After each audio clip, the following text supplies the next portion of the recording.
মুর্শিদাবাদের মাটিতে রচিত হয়েছে অমর কাব্য, যেখানে ইতিহাসের প্রতিটি পাতা চিরকাল নতুন গাথা।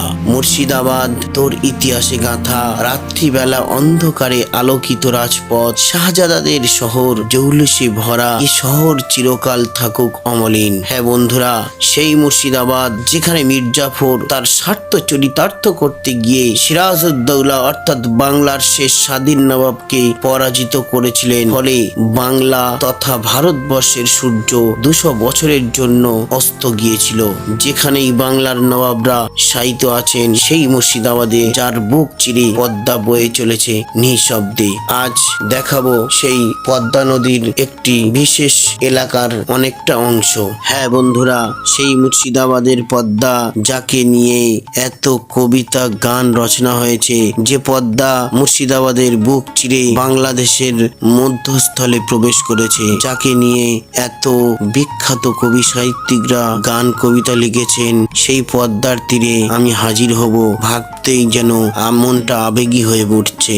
দেখুন, সম্পূর্ণ ভিডিওটি দেখলে আপনাদেরও খুবই ভালো লাগবে আশা করছি। রবীন্দ্রনাথ ঠাকুর থেকে শুরু করে কবি কাজী নজরুল ইসলাম, এমনকি জীবনানন্দ দাশ, মানিক ভট্টাচার্য, আরো বহু খ্যাতনামা কবি সাহিত্যিকদের লেখায় এই পদ্মা নদীর নাম বিশেষভাবে উল্লেখিত হয়েছে। রবীন্দ্রনাথ ঠাকুর লিখেছিলেন, আমার এই গান চিরদিন ধরে পদ্মার ধারে বহে যাবে, নদীর স্রোতে ভাসাবে নৌকা আমার মনের স্বপনের ঝড়ে। সিমুদ্দিন লিখেছেন, পদ্মার ঢেউ গুনগুন করে বলে যেন কথা, গ্রামের ছেলে ভাটিয়ালি গায়ে খুঁজে খুঁজে ব্যথা। পদ্মার বুকে নৌকো চলে, মাছ ধরা জেলের গান, জলের তলে হারিয়ে যায় সোনালী রূপের প্রাণ।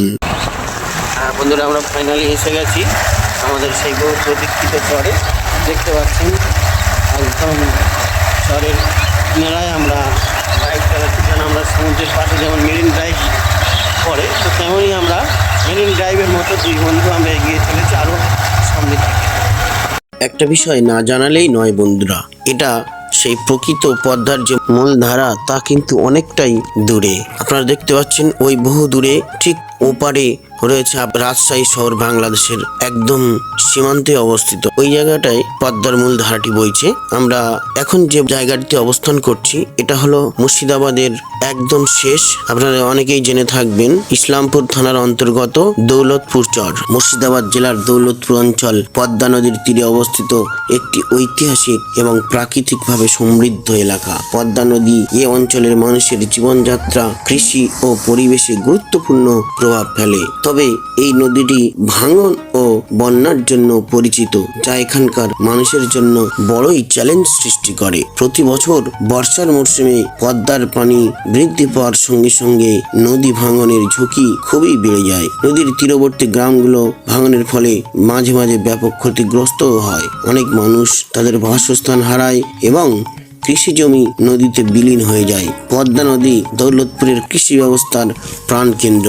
এই অঞ্চলে প্রধানত ধান, পাট এবং অন্যান্য ফসলের চাষ করা হয়। তবে নদীর ভাঙন ও বন্যার কারণে ফসলের ব্যাপক ক্ষতি হয়ে থাকে। দৌলতপুর অঞ্চল পদ্মা নদীর তীরে অবস্থিত একটি মনোরম পরিবেশের স্বর্গ। নদীর স্বচ্ছ জলরাশি, সবুজ গাছপালার সমারোহ এবং নদীর ঠিক তীরেই বিস্তীর্ণ ফসলের ক্ষেত প্রকৃতি প্রেমীদের জন্য স্বর্গরাজ্যের মতো। এর সৌন্দর্য উল্লেখ করলেই বলতে হয়, পদ্মা নদী দৌলতপুরের প্রকৃতিকে একটি মধুর স্পর্শ দিয়েছে। নদীর পাড়ে দাঁড়িয়ে সূর্যোদয় ও সূর্যাস্তের দৃশ্য অপূর্ব সুন্দর। সূর্যের আলো যখন নদীর জলে প্রতিফলিত হয়, তখন পুরো পরিবেশ সোনালী আভায় ঝলমল করে ওঠে। তীরবর্তী এলাকার গাছপালার সবুজাভ ছায়া এবং নদীর স্নিগ্ধ বাতাস মানুষকে প্রকৃতির সঙ্গে একাত্ম হতে সাহায্য করে।